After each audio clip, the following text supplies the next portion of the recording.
I asked the question on Monday, yeah. So he shared with the all over in Bangladesh. You too. After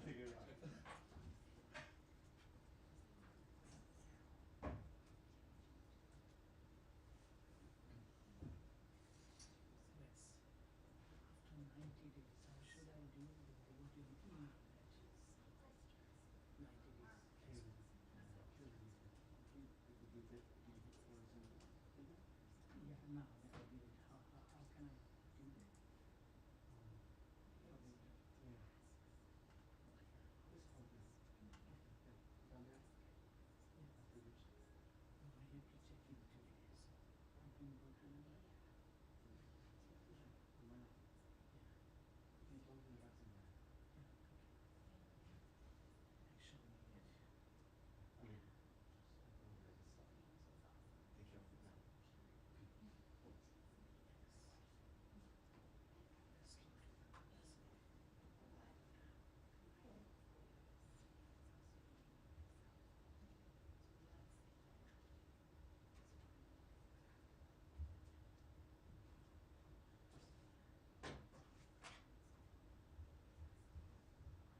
90 days. Yeah, now that I did it, how can I do that?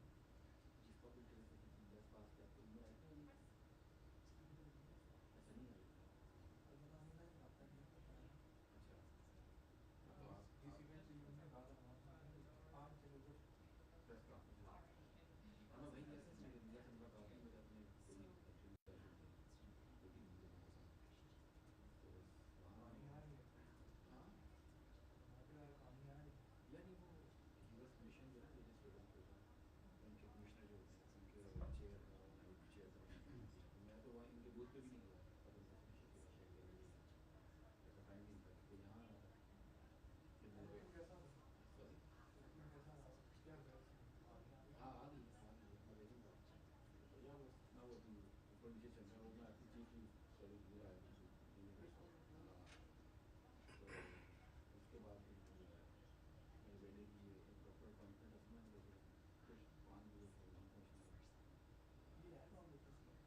मैं आपको इसके बाद ऐसा करता हूँ मैं साथ में तो मैं आपको ड्रॉप करता हूँ और ये एरिया है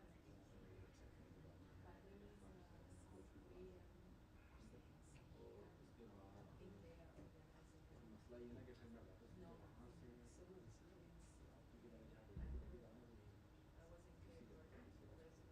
उसके बाद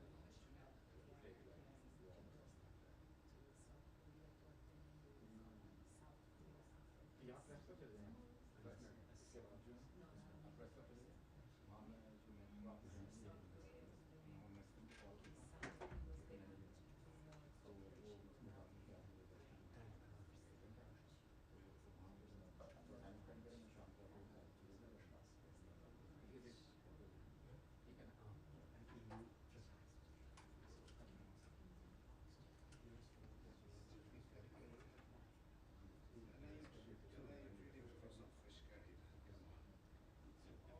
ना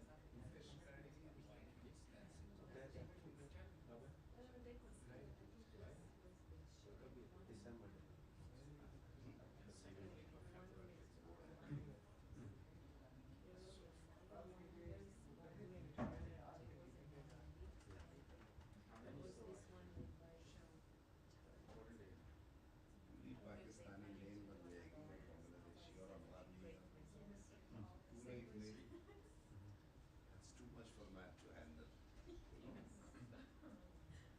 Rani here, another Pakistani here.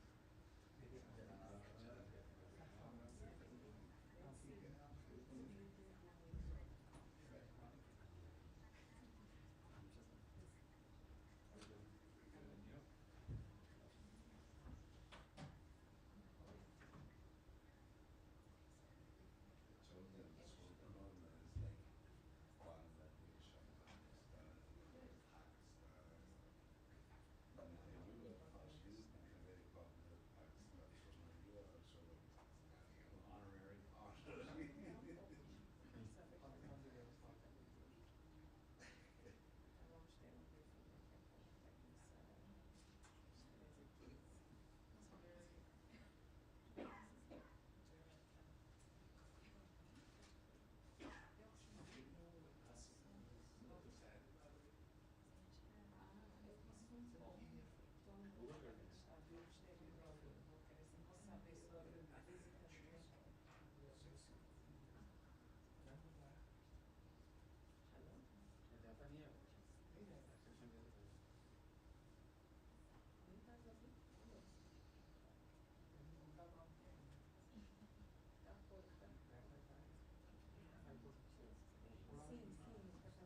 Seems dark in here. Looks like you guys are in the dark a little bit. Maybe it's just because I haven't been here in a few days. No, there we go. Let there be light. And there was light. Okay, I don't have anything to start. Matt, you want? Ready? You'd like to start? Okay, so let me just start with, I want to ask two separate things on the Gaza situation. One is, do you yet have a better idea of the aid, the money suspension to UNRWA, how much it is and how long it will last, that kind of thing? So, and then I have a second, which is related but not the same. So it's a complicated question to answer, and I'll explain why. So we have provided already in this fiscal year around $121 million to UNRWA. We are the largest donor, or historically every year have been the largest donor to UNRWA in the world. We had remaining about 300,000, a little more than 300,000 in funds that we were planning to provide to UNRWA. That funding has been suspended. That would not be the total of our funding in this fiscal year. We would provide other funding, but it's kind of difficult. It's really impossible to say how much that would be because, as you know, we are operating under a continuing resolution. We don't know how much overall funding will be available for this fiscal year, and that would impact how much that we would be able to provide UNRWA. Historically, we have typically provided somewhere between $300 and $400 million a year in funding. So since October 1st, when the fiscal year started, you've given them 121 million. Around 121 million, okay. Yes. And then this 300,000 that you say was suspended. Planning to be delivered in the next couple of weeks. Okay. And was so suspended. So that means that you had, even in the CR or whatever the budget document is, you had only through the next couple of weeks 121.3 million. Around, yeah, roughly. And then there was going to be more funding if and when the supplemental gets passed. It's our next scheduled payment, not officially scheduled because the supplemental and the CR have not passed, but we would anticipate would have happened sometime over the summer, and the amount of the next payment would be dependent on how much funding was contained in the supplemental and a CR, or if not a CR, a full appropriations bill. But the immediate impact of the temporary pause that was announced on Friday is 300,000. Correct. And again, you don't know when that might be unfrozen or when the pause might be made permanent. So it will depend on the investigation that UNRWA is undertaking, that the United Nations is undertaking, and whatever remedial steps they put into place. In the meantime, is there any way, or is there any option for getting the 300,000 in suspended assistance into Gaza without going through UNRWA? No, but No. What I would say to that is, first of all, let me just back up and say, and we made this clear in the statement, you heard the Secretary speak to this yesterday, we very much support the work that UNRWA does. We think it's critical. There is no other humanitarian player in Gaza who can provide food and water and medicine at the scale that UNRWA does. We want to see that work continued. Which is why it is so important that the United Nations take this matter seriously, that they investigate it, that there is accountability for anyone who is found to have engaged in wrongdoing, and that they take whatever other measures are appropriate to ensure that this sort of thing cannot happen again. Okay, and then my second thing, which is related but not UNRWA, which has to do with this operation that the Israelis launched in Jenin, a hospital today. What do you have any comment on that? Is this something that you think is problematic, or is it something that you look at with envy, like this is some kind of great Mission Impossible mission that we wish that we could also do?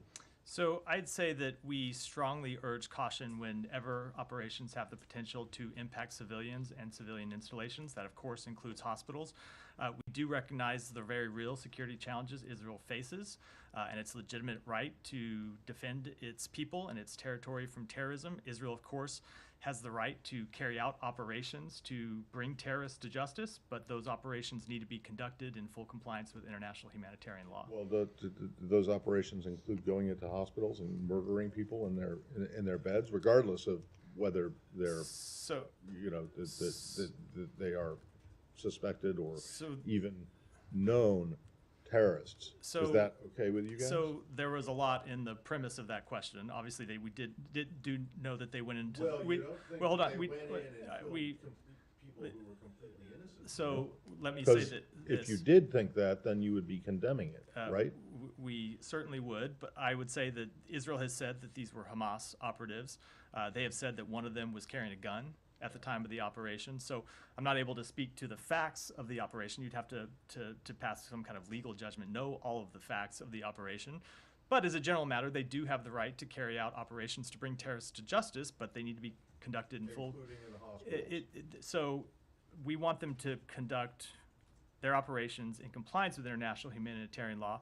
We would generally say that we don't want them to carry out operations in hospitals, but under international humanitarian law, hospitals do lose some of their protections if they are being used to for the planning of terrorist operations, for the execution of terrorist operations. The actual hospital building does, but I mean, going in disguised as, women and doctors So- and whatever is something different, and then going in and picking out people in particular rooms and particular beds and killing them seems to be something different. So again, not able to offer an assessment without knowing all these facts. I said some of the facts that have been presented by Israel are that one of them was carrying a gun and that they were planning to carry out or to launch terrorist operations. So you would have to look at all of those facts to make a specific assessment about this operation. But in general, we do want to see hospitals protected. It is important that no civilians were harmed in this operation. And as I said, we do believe Israel has. How do you know that? There have been no reports of civilians who have been harmed in this operation. Can I follow up on Go ahead, Saeed. on both points, but on this particular one, I mean, Israel occupies the whole West Bank. They are under their control. They don't need to disguise themselves as medics and go into a hospital and kill people, which he called non-civilians. They are actually civilians, but that's beside the point. So, So that is very much. But hold on. Just allow me just to No, follow Saeed, up. but before you call someone a civilian that Israel has said is a member of Hamas, I need to put on the record that is very much a question that's in dispute. Civilian members of Hamas, it's a political organization. I mean, you may disagree with their politics, but that does not make them militant. all the time. I But- would very much. okay. I would very much disagree Fine. with But that. that- Saeed. They're a that is- terrorist organization, right, as but have been that- designated by the United States of Right, America. but that's an accusation of the occupier, a military occupier. They are making the accusation. I want to ask you, is that a conduct befitting a state or a group of gangsters to go in and kill people, assassinate them as they sat in their So- beds? Is that the conduct of the state? Will the United States ever do something like this So, under similar Saeed, I am going to first of circumstances? all note for the record, because it is important to note for the record, that Hamas is a brutal terrorist organization that carried out the brutal murder of 1,200 people on October 7th, and there are members of Hamas, in the West Bank. And in addition to carrying out the brutal murder of 1,200 people on October 7th, has hid behind civilians in Gaza and been responsible for the death of many, many Palestinian civilians who they use as human shields. So before we talk about the people who died in this operation, I think it's important to talk about who Hamas is. And it is not a political organization, Hamas. It is Saeed, it is a terrorist organization that has carried out terrorist acts to kill civilians, and has said it wants to continue to carry out those terrorist acts over and over again. And that context is important because Israel has the right to carry out anti-terrorism operations to bring members of Hamas to justice. But as I said, we want them to be carried out in full, Saeed, let me finish, in full compliance with international humanitarian law. I'm asking you, is this a conduct befitting a state that controls every single person in that whole territory? We think it is appropriate that they have the ability to bring members of Yep. Hamas to justice. enough. But, That's your but answer. as I said, it needs to be done in compliance with international humanitarian law. Let me ask you on the UNRWA thing, Now, you're cutting off aid at a time when several human rights officials are really warning that Gaza is on the verge of starvation. You know, I mean, this is it's a real possibility. These people are facing famine and starvation, and you cut off aid. You know, because there is allegedly 12 people that are members of Hamas or have done this and so on, out of 12,000 employees. You know, I mean, nobody talks about 158 employees by UNRWA, employed by UNRWA, that were killed by the Israelis. But, you know, I want to go back to the issue of famine and the likelihood of starvation, famine, and so on. What is your response to that? So the humanitarian situation in Gaza is dire.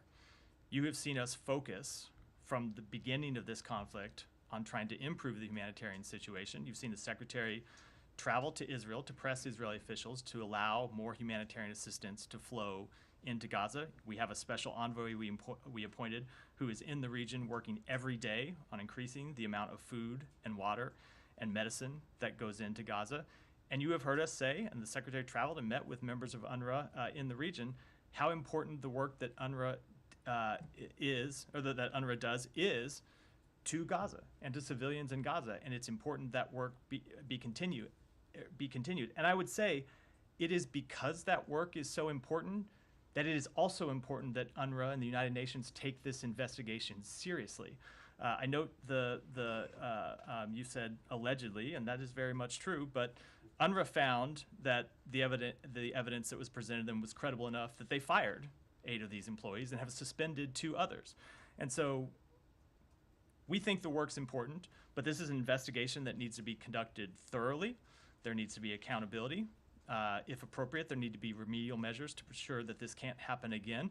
And there's no reason that the United Nations can't do this investigation quickly. And in fact, because of the important work that UNRWA does, it's important that they can carry out this investigation quickly. So what would be satisfactory for the United States and its allies to sort of say, okay, aid will resume? So I will only speak for the United Nations, or for the United States, not for other countries, but the steps that I just outlined are what we want to see. A full investigation, and as we said in the statement we put out on Friday, and we have said since then, we welcome the investigation that the United Nations has launched. We want to see accountability. We've seen initial steps to accountability, and that UNRWA has fired 8 of the employees and suspended 2 others while they conduct the investigation. And we want to see measures put in place to ensure, to the extent possible, that this can never happen again. And so we are engaging with UNRWA. We are engaging with the United Nations about what those steps ought to look like. I won't read out the details of those conversations, but they are in the buckets that I just outlined. Thank you. Simon, go ahead. I want to come back to the ICJ ruling last week, because we haven't had a briefing since then.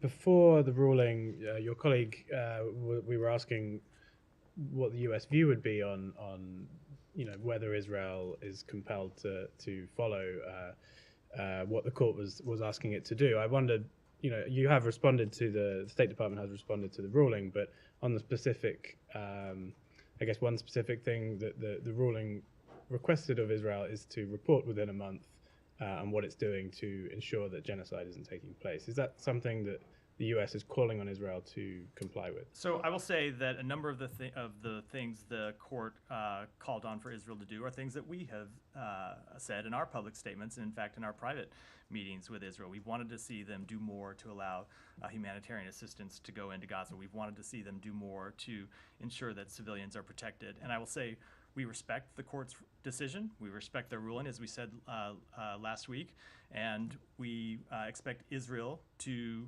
determine what it has to do to comply with that ruling. It's not a ruling that's directed to us. It's a ruling that's directed to Israel, but we do expect them to determine what they need to do to comply with the court's ruling, and we'll be engaging with them about that matter. After there's a ruling, you're able to say, okay, we're happy with everything in here, so our partner Israel should comply with what they deem. I think that we never want to address hypotheticals before they happen. So yes, we're willing to comment on things after they happen, but not hypotheticals before they do. That's general standing practice. I mean, you might call this a hypothetical, but the court is also going to rule on Friday this week regarding the case with Ukraine and Russia. In that case, would you expect states to comply with what the ICJ says? I can guarantee you that we will have something to say about that ruling after it happens. I wouldn't want to preview what that would be, but as is true in this case, we certainly respect the court and its decisions. Can I just follow up briefly on Yeah. your response?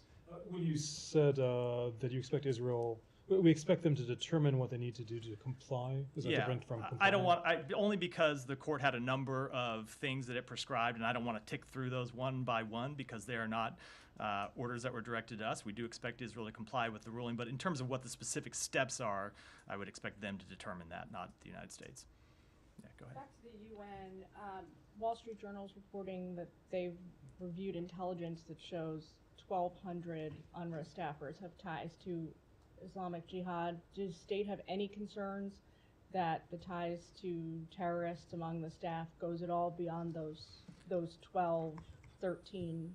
So this is a matter that we want to see investigated, and it is why we think an investigation is so important, and that it be conducted thoroughly and it be conducted promptly, and we very much look forward to seeing the outcome of that investigation.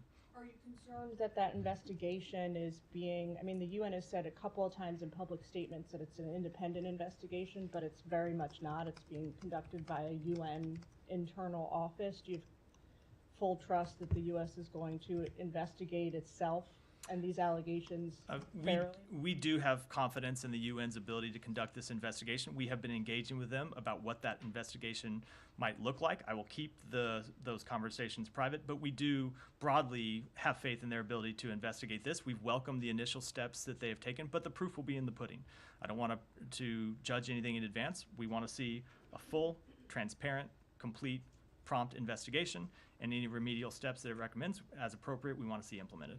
Any expectations for how long the investigation might kind of come to a conclusion? Are you thinking weeks? I would defer to the United Nations on that specific question, but I would say because the humanitarian situation is so urgent in Gaza, that just highlights how important it is that they do conduct this investigation promptly, conduct it thoroughly, and take any actions that they need to take to remedy the situation as soon as possible. And what mechanisms are you guys looking? Meaning, if this investigation finds that the firings were rightfully made, that these individuals helped Hamas carry out the October 7th attacks, what kind of action? Do you guys want to see sort of criminal indictments against these folks? Certainly, we would we would welcome full accountability. We would demand full accountability, and of course, that could include prosecutions for anyone that had violated the law. Go ahead. On the hostage talks, Matt, officials, including the Secretary, have been publicly telegraphing optimism around this latest round of talks. Can you give us any details on what's underscoring these public pronouncements of hope and a strong proposal on the table? So let me echo something the Secretary said yesterday, which is the less said about these, the better. As the Secretary noted, we do believe it is a strong proposal that's on the table. We do believe it's a proposal that, it is a proposal that would lead to, could lead to a sustained pause in fighting and the return of hostages, something that has been a goal of the United States and other countries in the region. So we hope this proposal will be accepted. We hope it will be implemented, and we hope to see a pause in fighting and hostages returned to their families, and we'll keep working on it. But as to any underlying details, I don't think I should comment on Does the U.S. have any comment on Prime Minister Netanyahu's comments today, sort of doubling down on this maximalist approach, saying they would not pull out troops from Gaza, saying, keeping to these maximalist aims, and saying they wouldn't release thousands of terrorists? I don't. I think I will. As I said, I think when it comes to this very delicate matter, the less said, the better, and I think we'll do our negotiating in private, not public.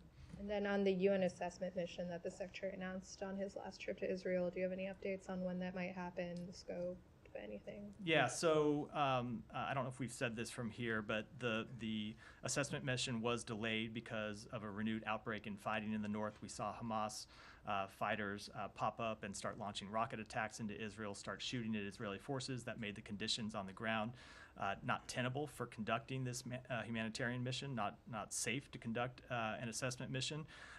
We have been engaging with the United Nations and with the government of Israel on this matter. As you know, it's something we've said, and we want to see launched as soon as possible.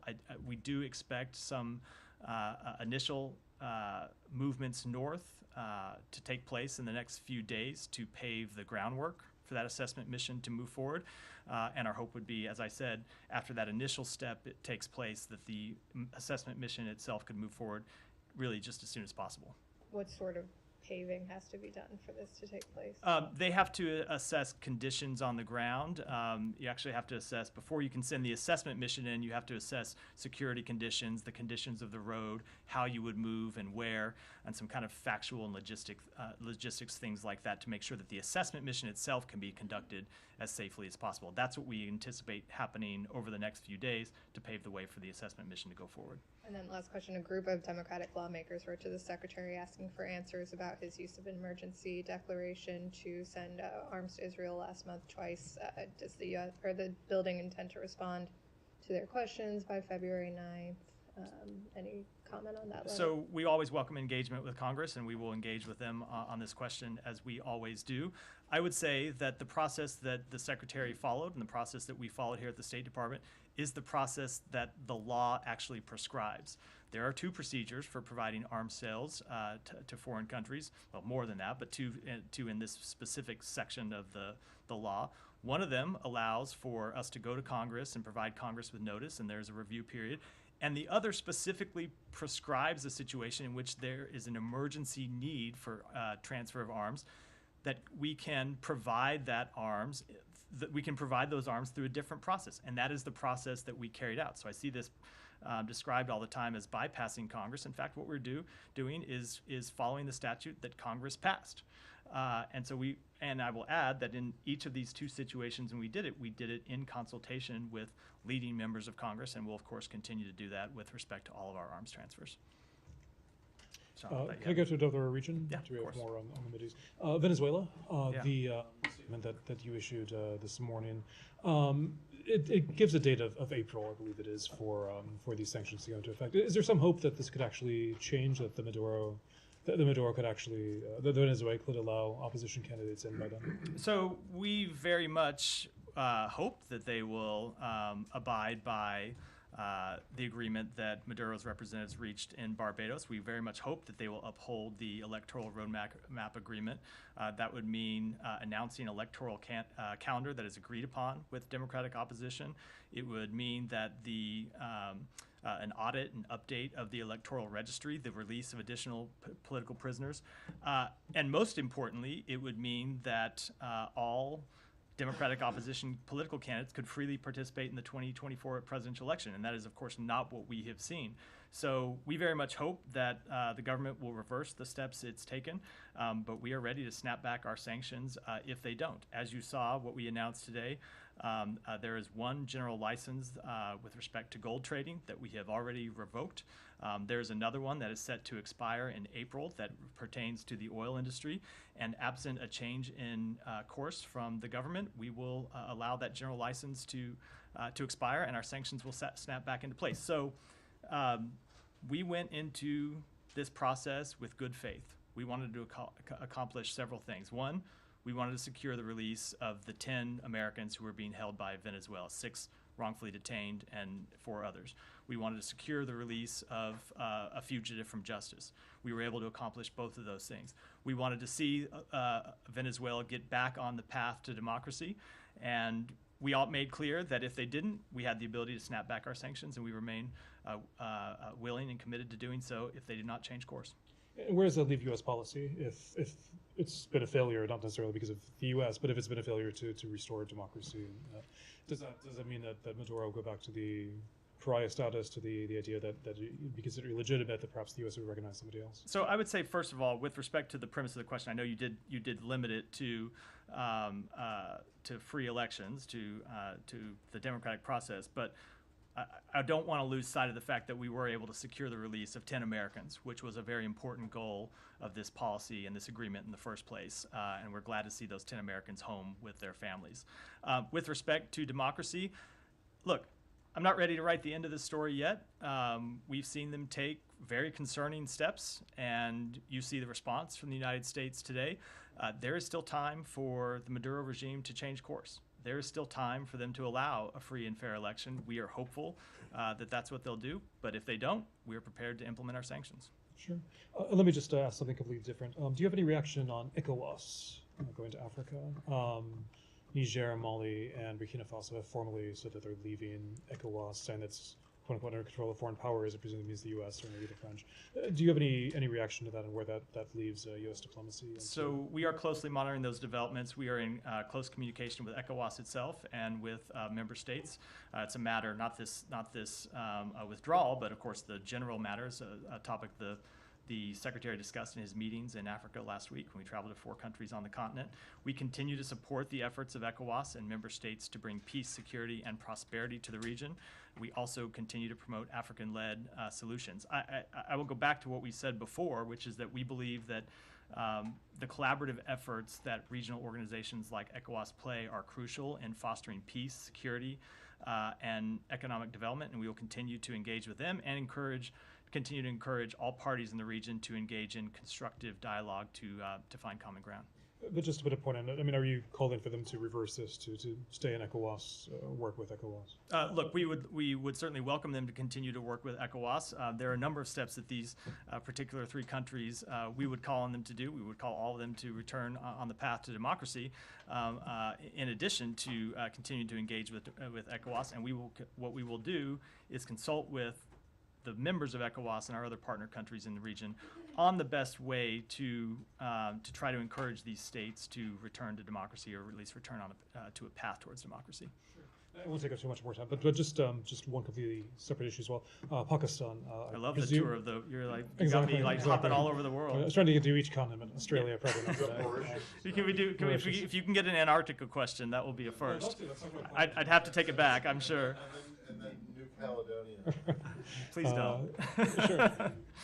No, but as there's Pakistan, I'm not sure you're going to have much to say about this, but I think there are people in the room who are waiting to ask about Pakistan. Well, but go ahead. You know what I'm going to ask. The president sentenced to Imran Khan just before the election. Does the U.S. have anything to say about this? Is this in keeping with democratic values? Sure, it is a legal matter ultimately for Pakistan's courts. We have been following the cases, I should say, plural, brought against the former prime minister, but don't have any comment on the sentencing. As we have stated consistently, we continue to call for the respect of democratic principles, human rights, and the rule of law in Pakistan, as we do around the world. So specifically on Imran Khan? It's a matter for the Pakistani courts. Yeah. Alex, go ahead. I'll come to you next. Can you talk about a little bit about Iran, given the fact that there's a mounting pressure for a more significant response? The Secretary yesterday said that we will do it at the time and place of our choosing. The fact that nothing has happened yet, is this a part of... That wasn't even 24 hours ago, Alex. Is it a part of the strategy? So I'm not just like that was less than 24 hours ago. So, yeah, but the Secretary said that. My obvious follow-up is... It's important to point that out. But obvious follow-up is it a part of the strategy? So, what's that? Is it a part of the strategy that nothing has happened yet? Is it? The part of the strategy, as the administration is pondering over what to do, is next step. So, what is your response to critics that you might waste some time? So I would say that when we say at a time and place of our choosing, you should focus on the word our, not your. It's a time and place of our choosing, not yours. And as the Secretary also said, we're not going to telegraph the response in advance. We're not going to telegraph the nature of the response or the timing of the response, and no one should read anything into that about when, where, or how that response might take place. But as he said, it could be multi-level, it could come in stages, and it could be sustained over time. Can you speak to the objectives that you're trying to achieve here? Is it more than just, this is completely wrong and don't do it again? Or it's more than just sending a message? Are you going to go after troublemakers? So as the President said, we are going to hold accountable those who were responsible for the death of 3 U.S. soldiers. Does the administration consider IRGC facilities, drone facilities in Iran, a legitimate target? Again, I don't want to preview any steps that we might take. As you have heard multiple members of this administration say, we do not seek conflict with Iran. We do not want to see escalation of this conflict. We do not believe that escalation is in the interests of the United States, not in the interests of Iran. It's not in the interests of anyone in the region.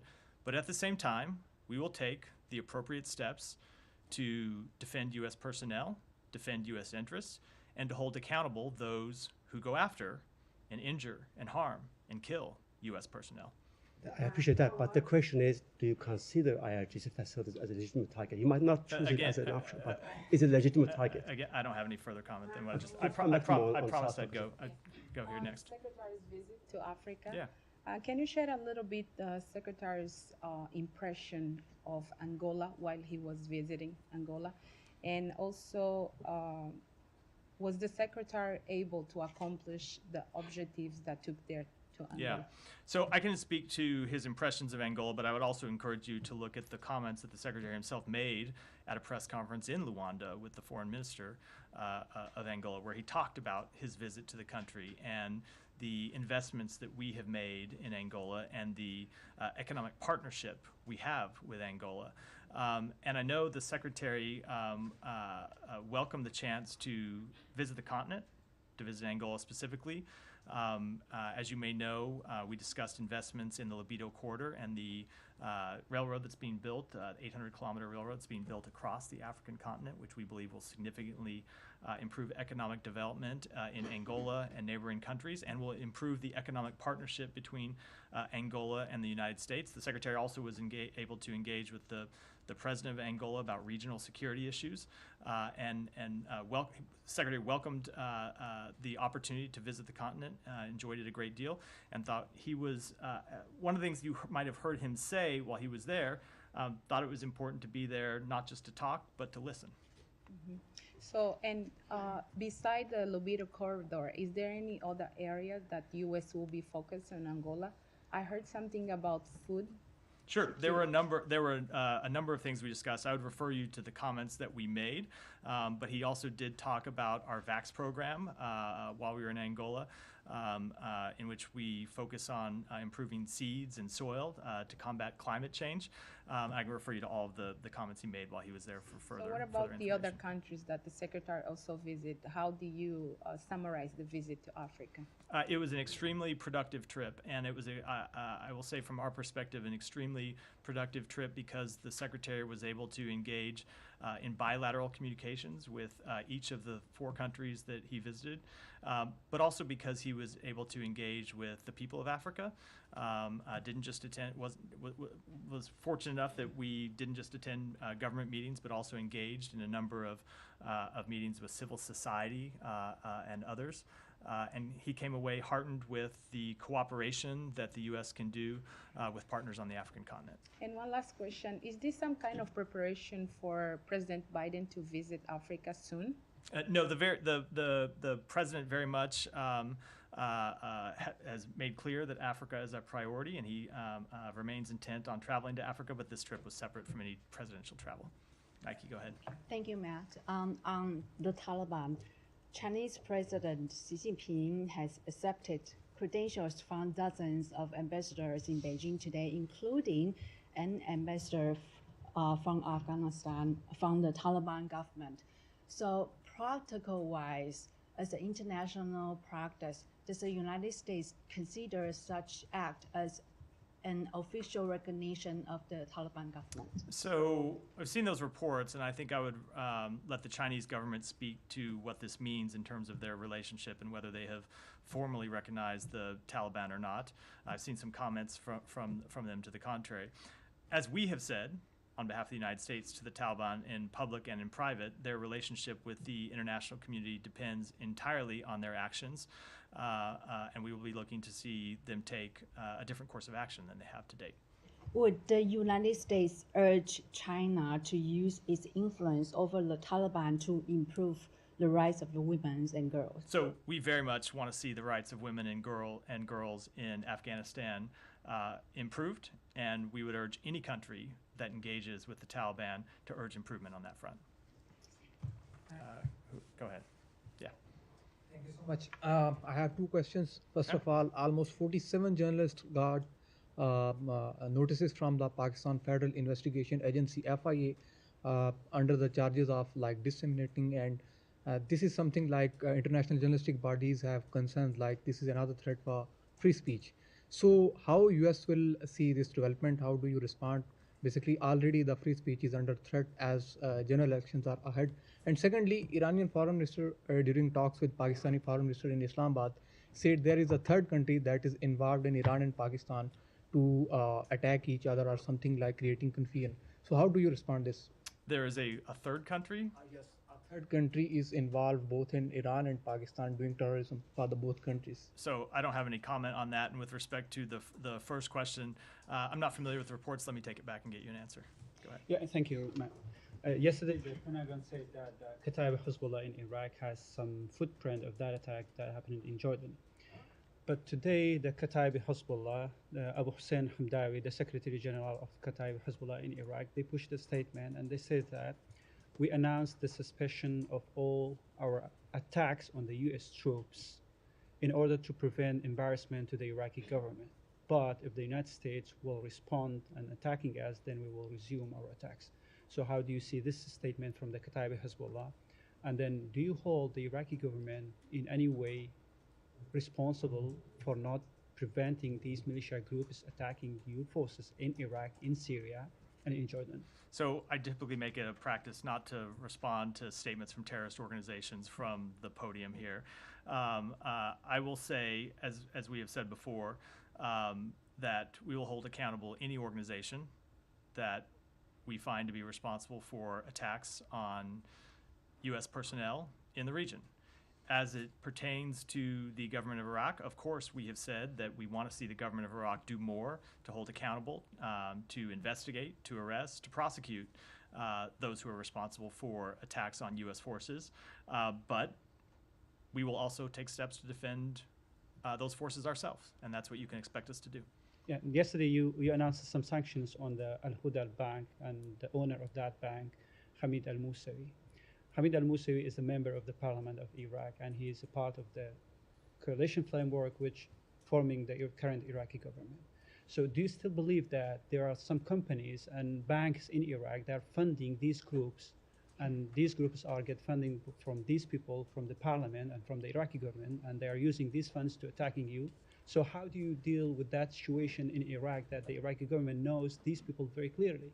Even 10 years ago, the Iraqi parliament made a statement that this guy, he's funding the militia groups and Iranian with the US dollar. So I'm not going to make a comment with respect to that specific person, other than to say that we do, of course, expect the Iraqi government to take action to hold accountable anyone that supports terrorism, that finances terrorism, and we'll continue to engage with them in that regard. We will continue to engage with them on that regard. Go ahead. This is about Imran Khan. What would you say when you observe that all government institutions and others going after a key political figure in Pakistan before the elections and trying to keep him out of power?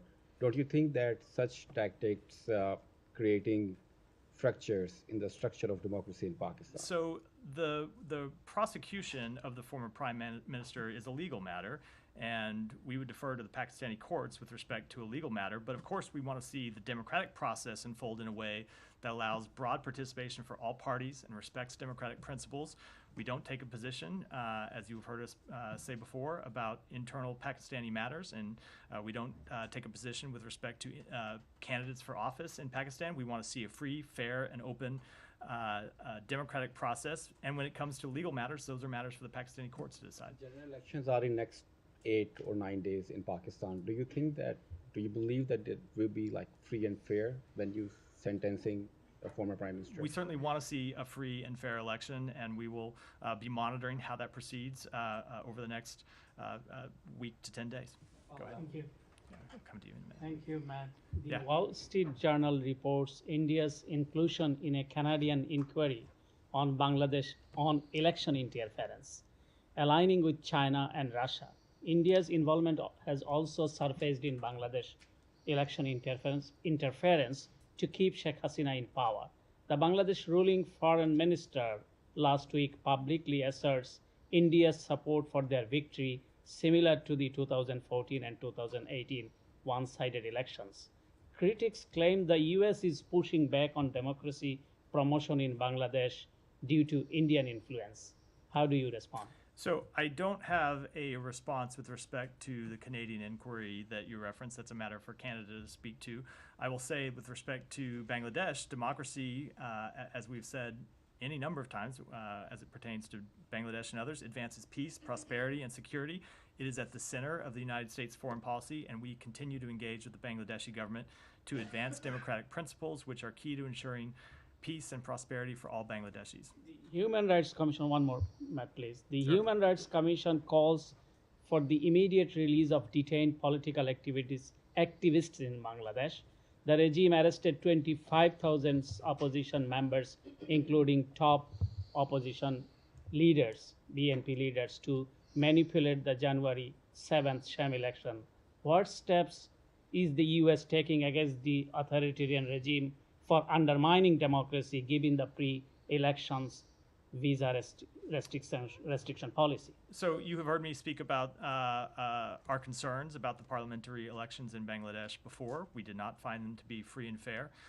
We have also expressed our concerns with the arrest of thousands of political opposition members in the run-up to those elections. I will say two things. One, we urge the Bangladeshi government to ensure a fair and transparent legal process for all of the arrested individuals. We also urge the Bangladeshi government to allow opposition members and media professionals, civil society representatives to participate meaningfully in the country's democratic process and civic life, and we will continue to engage with the Bangladeshi government to advance that point of view. Thank you. Go ahead. I'll come to you next, Ryan. The Iranian regime continues to depend its tie with the Taliban in order to integrate them into the axis of resistance. Would you be worried if the Taliban fighters show up in the Iraq, Syria, and Lebanon to fight alongside Iran's proxy against the Israel and the other U.S. allies? So certainly, I would say what we have said to a number of countries and organizations in the region, which is we do not want to see this conflict widened. We do not want to see it escalated. And anyone, whether it's in a country or an organization or an individual who is thinking about using this opportunity, using the crisis in the Middle East to try to advance their own goals, that they should very much think again. Brian, go ahead. I just wanted to pick up on his Pakistan question, because you said earlier that that's a matter for the Pakistani courts. When it came to Venezuela, that's a political matter, it seems. The Venezuelan courts, of course, approved, Maduro's banning of the party. Now, you could say that court is under Maduro's thumb. It's a kangaroo court.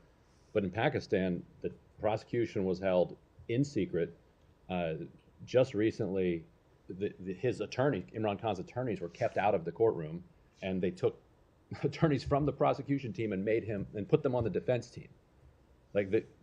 Nothing about that prosecution seems less than kangaroo. So why would Venezuela's be a political case, but when it comes to Pakistan, that's a matter for the Pakistani courts? So there are different situations, and we have not yet made that conclusion with respect to the Pakistani legal process. When you look at Venezuela, we are looking at the entire history of the Maduro regime in cracking down on democracy and, most importantly in this case, failing to carry out the commitments that they made to allow candidates to run. It's a commitment that they made that the country has reneged on, and that's why we were able to make the assessment in that case. There might still be a determination on the Pakistan question. I don't have anything to preview, but it's not one that we've made at this time. Well, I can't do this right now because my phone battery is about to die. But when I go back to my desk and look up in the human rights reports for last year on Pakistan, it will say that the U.S. has confidence that the Pakistan judiciary is fully independent and free of political influence. I do not know what that report will say, but that's not an assessment we've made with respect to this specific case. So go ahead, and then we'll wrap for the day. Just following up a small question on my colleagues with regard to Pakistan and Imran Khan conviction. So basically, you are happy with President Biden's foreign policy with regard to Pakistan. Since last 3-4 years, you think the U.S. has gained more respect in the ordinary eyes of Pakistani people? Like, you think Biden administration has done well, basically? So I'm not going to speak to the views of the people of Pakistan. They can obviously speak for themselves. But we have engaged to promote stability in the region, to advance democracy in Pakistan, and to deepen economic ties between the United States and Pakistan, which will ultimately improve the lives of the Pakistani people. And that's the policy that we will continue to pursue. And just one more question, and this question, I'm a little bit disappointed with the kind of response you gave to my colleague about the Chinese-Taliban passing judgment on relations. my answers to questions. Yes, That's yes, I am a usual- little bit usual offended because the journalistic U.S. practice. had much big, well, because the U.S. had a much stronger response to that since decades, and the way you expressed it, it was very disappointing. With regard to girls' education in Afghanistan, the U.S. has, since the beginning of the Taliban in the 90s, girls' education was one of the reasons why media outlets like me and the U.S. administration here, from this podium, I mean, you took it very light that you think that building relationship with Taliban without girls' education is a small thing, basically? Is that what you're giving hint here? I mean, I think you are taking the opposite interpretation from my remarks than what I said, which is that we very much want to see the rights of women and girls improved in Afghanistan. but that is very weak statement. The U.S. has let me just cut you off. Do you have a question? The U.S. has supported this girls' education issue in a much stronger sense. I'm just trying to say that this is the last I think question of the briefing. So let me just say, do you have a question before we close? Okay, so basically what I'm saying is the U.S. has become a little softer with regard to girls' education, and that is so I would Taliban have ruined the whole religion of Islam by not allowing girls. So that's so what I would disagree with that. And in fact, if you listen to what I said in my comments earlier about Afghanistan, I said that for the Taliban to gain international recognition, it very much depends on the steps that it takes. And one of the steps that we would expect to see them take would be to improve the treatment of women and girls in Afghanistan. And with that, we'll wrap for today. Yeah. The way Nike asked the question about China and how they're receiving the Taliban, I know you mentioned the U.S. policy toward the Taliban, but do you have any concerns about China actually receiving a representative of the Taliban in this context? So the only reason I'm not commenting on specifically is I've seen also the Chinese government put out some statement that it has not changed their recognition of the Taliban. So I want to have actual clarity on what it is the Chinese government did before I make any formal assessment. With that, we'll wrap for today. Thanks, everyone. So, hold on a second. Yeah. I did finish to find it. You know, I said the briefing was over. You don't get the right to declare it's still Well, I'm just going to quote from you from your own human rights report. There was a lack of government accountability and abuses, including corruption and misconduct by security forces, that often went unpunished. You better hurry before your service Fostering a runs out. culture of Battery. impunity among perpetrators. Authorities seldom investigated or punished government officials for reported human rights abuses and acts of corruption. So what you're saying now is that you could see a situation in which the prosecution of the former prime minister is actually an improvement over what you found in the human rights certainly there reports are for areas Pakistan last areas year. for improvement that we would welcome in Pakistan, but there's not an assessment we've made with this specific case. Right. Thanks.